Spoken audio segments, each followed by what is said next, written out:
on, y'all? Got Jacob with JDQ Transportation. We got Mr. Freight Skater here with me. What's going on, guys? Bro? What's up, man? We've been busy the past 8 hours. Recording videos for his channel, doing a live on his channel. We went and eat before that. We called 15 damn places. Nobody was open but Denny's, so we went and eat at Denny's. It is cold out here in Jeffersonville, Ohio. It is cold. It was actually starting to snow on us whenever we just finished up with you live. It was. And then came back here and then getting set up for this one. Recording one more video, and then I gotta go 15 miles up the road in like 8 hours to get unloaded. Is it? What time is it? It's 12:30, but I'm gonna be there. 1:30. 1:30. Oh yeah. Shit. Okay, that's right. We're in another time zone. Yep. And then get unloaded early and come right back here until I get another load. Yep. So might do a little shopping today, maybe. Hell yeah. There's like a big outlet store right across the street, so yeah, all kinds of stuff. We went right around there and see, oh yeah, we can go there. Need something from there. Need something from there. But this is the first time we actually met in person, and we've been talking on the phone for months. Oh yeah. And just, we know we watch each other's channel and shit like that, which I'm going to have his channel linked down in the description below. You'll need to go check him out. He's a fellow flatbedder. Well, used to be fellow flatbedder. I'm not a flatbedder no more. No. But he has some great videos and amazing securement advice. So you'll need to go check him out if y'all are coming to Flatbed. So, what ultimately brought you to Prime? Before Prime, I was in the auto salvage industry, auto recycling industry, and I ran a salvage yard for a little mom and pop auto salvage, and really hard work, 6-7 days a week, 12 to 14 hour days. I was making less than what Prime actually pays trainees now. Really? Yeah, so it was. Fuck. So not only did the monetary aspect bring me to Prime, just because of knowing there's a lot of money in this industry, but the fact that I had the chance to advance to something better. Like where I was at, I was kind of topped out. That was it. Right. Yeah, because you can only go so far in the south. Yeah, I mean, once you get to that point, they say, well, there's no more room for advancement. Like, there's nothing else for you to shoot for. With trucking, there's so many different paths that you can take. Exactly. You can stay a company driver, lease multiple trucks. Definitely. Not at a time, obviously, with Prime. Right. You can purchase multiple trucks, start a fleet, get your own authority, start your own fucking company. Right. The options are endless. Yes, and just having that actual door open to where I could say, hey, look, I have these choices. I can go in any direction I want. That's what brought me here. Me and my younger brother, were supposed to team drive together. He came to Prime, I think, a year before me, and actually got his CDL with Prime. I got mine from a tech school because me and my wife basically planned for 2 years before we actually left for Prime. So, right. By the time I got to Prime, my CDL was technically invalid, basically, because it wasn't like it was no good. It was just that I had no recent experience, so I had to go through what was called the assessment side of the PSD side, which was a whole week of me being on the pad, standing up for 12 hours, sharing 2 trucks between 10 other people. So, and then we did our road trips around Springfield and all that stuff. Yeah, I don't mean to cut you off, but if y'all are hearing some rumbling, my reefer just kicked on. So that's what that noise is? First time I've ever. Okay, guys, I want to let you know this is the first time I've ever been in a reefer truck. Yeah, so that's. I thought this thing's about to blow up. No, oh my God, you have to sleep with this? It's not bad. Really? Because I can beg to differ right now. It puts me to sleep. Oh my God, bro, this is insane. Bro, if you think about it, it's really not much louder than the APU. No. Are you crazy? This thing is vibrating the entire truck. I would have to have the Arctic package on my truck, dude. I'd have the only insulation. There's no way I could do this. Bro, it puts me to sleep like a baby. I'm never going reefer. Bullshit. Never going reefer. If your wife wants to, I'll bet you $100 you will. Not going reefer. But anyways, guys, so my brother came in before me. He ended up getting married, so he took a regional position with another company. And me and the wife we had been saving for 2 years and planning for 2 years, and we were invested.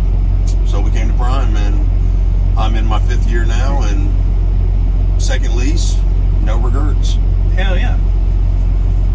So, what do you love about Prime? The one thing that I love about Prime, well, it's like it ties like to, we just talked about it earlier, was the versatility. When you come into this company, you can do anything you want in any division. I mean, even if you can't drive anymore for some kind of health reasons, Prime still has in-house positions, tech positions for truck techs. I mean, trailer techs. I mean, there's so much versatility in this company. The sky's the limit. It's whatever you want to do with it. Exactly. You know? So you want to own a fleet, you can buy your first truck and start buying trucks after that. You want to be a company driver, you want to train, you want to team with your wife or your spouse or your son or your daughter. You can do whatever you want to do here. I mean, the sky's the limit, really. The second thing that is the best thing about Prime to me is the family atmosphere and the camaraderie between the operators and the drivers. Exactly. Like this huge network like we us. have. We actually met on the Prime Flatbedders page. Mm-hmm. And we've been bullshitting with each other for months. We actually ran across each other several times. Yeah, and you actually took a selfie with my damn truck while I was sleeping with that fucking load of onions. Yeah, onion load. Yeah. For anybody that doesn't know, onions are fantastic when you're hauling them reefer. They are. Onions are terrible when you're hauling them for flatbed. So, yeah, flatbed is no fun, especially solo. It's a lot of work. But tonight I say tonight, it's morning now, but technically yesterday morning we were both up and driving, so we coordinated meeting up at like 1 o'clock in the morning. Oh yeah. Keeping each other awake. Yeah. I was dipping off pretty hard about 3 o'clock. I was honestly worried about you. It was tough. It was really tough. Yeah, and like you were saying, you can do anything you want. Whenever I came to Prime, I didn't even know anything about the lease program because the videos I watched, it was mainly company drivers or lease ops and just not saying anything about leasing a truck. So I thought it was all company drivers, and then I came to Prime and asked if I'm gonna do company or lease. I said I'm gonna do company because I'm not ready for a lease yet. Right. And I didn't have any plans on going lease. Period. I plan on being company flatbed. Well, as the time went on, as I'm solo, I'm thinking about going lease, and then some stuff happened, which I actually have a video about that somewhere. I'd have to go. Called I don't me remember. several times. Asking about it. Yeah, I don't remember exactly where it was, but I ended up getting drugged about 40 yards by my steel tarp in a gravel parking lot because the wind was blowing like a sack full of whores. And that was kind of like, when okay. he says he got drugged, he got physically taken away with the wind. So not a drug. He actually got drug away from his place of existence. Right. It was bad. And then I was like, okay, I'm thinking about doing reefer now. And then not much longer after that, ended up getting a load. Sorry, phone was acting up. Ended up getting a load solo onions.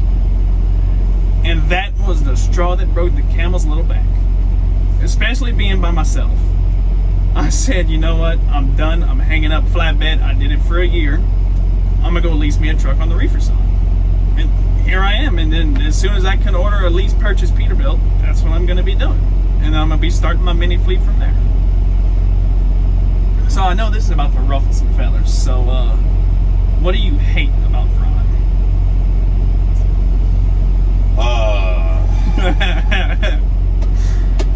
Well, the one thing that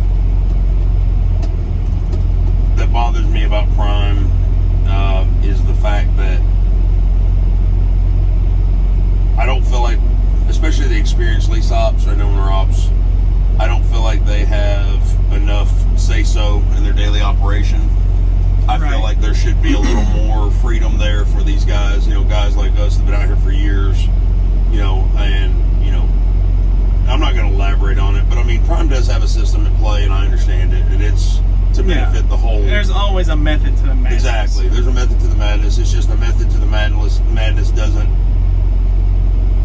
necessarily give you the control that you're looking for to run your business. But that that being said, there's also a comfort factor knowing that with the madness that's going on within the system, somehow everything always works out.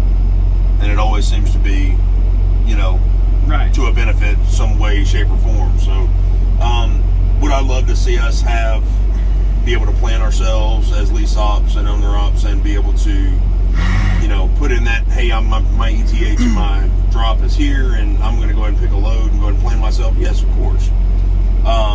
Will I lose any sleep or revenue over it? No, will not. Right. So we prime always make sure that we're taken care of. They always make sure that that revenue's there, and it's all about that average. It's not about a per week thing. I totally get that. And then, like you said, being lease ops, and you actually have a video about this. Mm-hmm. They say it's not forced dispatch, but sometimes they try to push you to take certain loads, even though it doesn't make financial sense for your business, because that's essentially what we are. We are business owners. It's lease ops. For your business at that moment in time. Exactly. Like if you can tell yourself, hey, if you'd have sent me that load last week at the end of the week, I was already topped off. I'd have ran it no problem. Yeah. But at this point during this week, my truck's not been at the revenue it needs to be. I know your customer needs to be serviced with that load, but it's not going to fit my business for what I need. So it's not going to be a smart decision for me to take it. Exactly. The biggest key, I think, is, and just like in my forced dispatch video, the biggest thing I think is just always be professional. Don't ever let your emotions get in the way of your business dealings. Right. All right. So I already have a video about this, about what I love about Flatbed. So, and I haven't seen anything about what you got. So what do you love about running Flatbed? What I love about Flatbed is the actual challenge of it's always something new, and being able to look out your window and see a different load on your deck every day. You're never just looking at the side of a box or the side of a tank, the same thing over and over. Right. For me, it's the fact that a lot of people say, well, I'm going to get Flatbed to stay in shape. I'm 360 pounds. I'm proof that you're not going to stay in shape by just doing Flatbed. Right. If you want to stay in shape, you have to have a healthy diet. You have to have a healthy exercise regimen. Staying Flatbed is not going to keep you Or in like shape. me, you just have to have a high metabolism. A huge metabolism like Jacob. Yeah. Jacob can eat like a box of Twinkies and lose an ounce of weight. Like he doesn't gain anything. So and I'm 6 foot, 152 pounds. I look at the box and gain a pound. Like it's like I'm not even allowed to touch him. I can't even take the wrapper off. Like I gain weight. Now if you grab the box, you gain 5. Exactly. Yeah. So I can't touch it. It's like no touch. So, but yeah. I mean, it's the challenge aspect. It's the pride aspect for me. I've always been a hard worker since I was 10 years old. I mean, right. And I've never stopped. Yeah, and I'm right there with you. I've been working on the farm with my dad since I was 10, 11 years old. Right. So the hard work is basically part of me, but if we wouldn't have so many tarp loads, if we'd have Conestogas, I would love it. And then I'm not trying to sound like a bitch or anything, but I'm tired of getting drugged by my damn tarps in the wind. Right. Because but it is too, is like with the tarps too. There's a lot of, and just from the time that you were in Flatbed, there's a lot of customers. You get to there and they say, well, I really wish you wouldn't have tarped this. Well, I really wish I'd have known because I wouldn't have tarped it, Exactly. And there's a lot of... coincidentally, that load that my tarp drugged me on, that was one of those loads. They said, oh, I wish you wouldn't have tarped it. Yeah, so... But I mean, it is a physical aspect. The worst part about Flatbed to me is... The best part, obviously, is the accomplishment feeling. There's nothing better that's more rewarding in this industry to me at the moment than getting in my truck after I just completed an entire load, fully tarped and everything, and I look in the back mirror and I'm like, man, that looks great. I feel so accomplished. That is an amazing feeling. But the other problem is the fact that when you're unrolling and rolling those tarps, that's the two worst things in Flatbed. It's not about picking them up and moving them around. It's just about unrolling and rolling them. Yeah. That is the most daunting task in Flatbed. That's all it is. I mean, that's the worst part about Flatbed as a whole, and being exposed to the elements at certain times. Like right now, it's probably maybe 32 degrees or something over here. 34, 35. So I've got to pick up Saturday morning in Middletown, Ohio, which is like 40 miles away from here. if it's 32 degrees outside and they load me outside, I just gotta deal with 32 degrees outside and be outside securing that load. So now, me on the other hand, I'm gonna go get out in the cold, go open my doors. I'm gonna get back in the nice warm truck, go bump the dock, and go lay down. Yep. So, guys, and I'm gonna go ahead and tell you, it's all about what your goals consist of, and what your lifestyle is, and what your level. I mean, there's nothing wrong with any division, and every division has its own certain perks. But it's about what you want, Exactly. And like I said, y'all know I did flatbed for an entire year, and I loved every minute of it. It's just that one time where the tarp drug me 40 yards through the gravel parking lot. And the onions. Yeah, and the onions. It's just, and especially by myself. You can only get to a certain point where you're just like, this isn't worth it. Yeah, that's pretty much where I was at, and especially being a company driver, only getting 48 cents a mile at the time. And don't get me wrong, I've been to that point, but I mean, I've also I've had more times where I feel accomplished and overcome those challenges more often than I feel like it's not worth it, So exactly. For me, it's like a win-win, and we make great money on the flatbed side, just like reefer makes great money on their side. So it's about what you want, man, and that's the great thing about Prime is you have these choices at play. You don't want to go reefer, go flatbed. You don't want to go flatbed, go tanker. You don't want to go tanker, go intermodal. Yeah. You don't want to go intermodal or any of the other divisions, go work in-house. I mean, there's plenty of opportunities. Endless opportunities with Prime. It's not just driving a truck. Yeah, that we have this stigma that we're just a training school and that's all we're good for, and that's totally not the case. That's just hearsay, Yeah, because they always have in-house positions. They're actually looking for diesel mechanics right now that they're trying to hire. They're looking for trailer techs. You can be in the tire bay. You can be in inbound, outbound. There's just endless opportunities. Yep. So, what's something you would love to see Prime do different with the flatbed division? With the flatbed division itself, I would like to see our dedicated, and I pitched this at the DAB meeting, after the DAB meeting this past year, or this year in June or July, I can't remember when we went in. But I would like to see some of our dedicated shippers have Conestoga trailers for like SAP or the hydro, the aluminum, Charlotte pipe for winter loads. I would really like us to see Prime work hand in hand with our customers and see if we can get some Conestoga trailers, because when you get a 5-stop Charlotte pipe load, even if it pays $5,000 for 2,000 miles, that is a lot of work. For 5 stops, you have to constantly tarp, untarp, tarp, untarp. Whereas with the Conestoga, you remove a few braces, unlock some latches, slide it forward, let them get their pipe off, lower your straps, slide it back, and lock it up. So it would only work for dedicated shippers. I mean, everybody wouldn't be able to have a Conestoga, but I mean, it would definitely. Yeah, because if they put nothing but Conestogas in their fleet, the way a lot of drivers treat their trailers, it wouldn't last. Yeah, definitely. The canvas would get torn to shreds. Definitely. And I would love to see oversized freight. Yes, that would be cool. Some kind of oversized freight, because that would give drivers another plateau or another point to shoot for in their career. Right, and even if it's just slightly over-dimensioned, it doesn't have to be ginormous, oversized, way overweight. 9-10 feet wide, Yeah, 9-10 foot wide, 14 tall, something like that, just to give those drivers that experience, that oversized experience. So if they want to go heavy haul, they'll already have the oversized experience, so they shouldn't have a problem. Right. Boy, you were playing with that cup something fierce. Is everything all right? Well, I'm looking. They can't even spell the whole Duncan word on there. They just put D-N-K-N. Well, yeah, it's Duncan, bro. Come on now. But where is the U? I mean, I don't understand. I don't know, bro. And isn't it an I-N? Duncan? No, I don't believe. Look on the bottom of the cup. I just want to know why the U wasn't good enough. Let us know in the comments below if you know why the U was not good enough to make the cup. That's what I'm trying to figure out right now. I don't know. But he has been playing with that cup for the last 5 minutes. I'm through with my drink, and I'm just hoping like if I keep playing with it, it'll refill. I don't know. I don't think that's going to work, bro. So, what's something you would like to see Prime do different within the company, with anything? Besides, obviously we already discussed what you wanted different with Flatbed. What's something else you wish Prime would do different, just in general? We go back to as far as like their lease ops go, giving them a 1 second. Hello?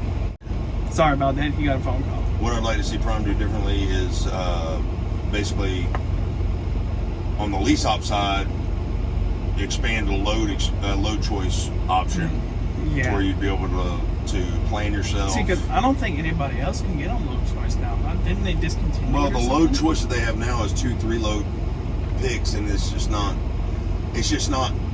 effective and efficient enough for the lease ops. I mean, Right. they should be able to set their ETA, pick their load out of all of Prime's loads that are available for their criteria for their truck, and then, you know, be able to plan themselves, you know, up to an hour before they drop, you know. Right.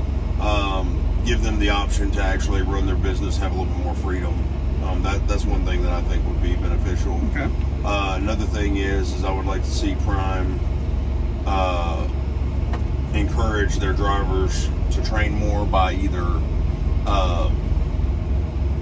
reducing some of the liability costs for the trainers and increasing some of the monetary benefits, whether it's retention rewards or bonuses, weekly bonuses, or whatever for the trainers. Right. Yeah. So going back on the load choice, I was told that they're not offering that anymore. Like if someone would try to get on load choice, they just flat out tell them no. Do you know anything about that? I don't think that it's a flat out no, but it's basically as a fleet manager's discretion basis. But the thing about the load choice that they have now is it's been in beta testing for like the last 2 years. It's not even close to being perfected, and it's almost like it fights the system more than it works with it.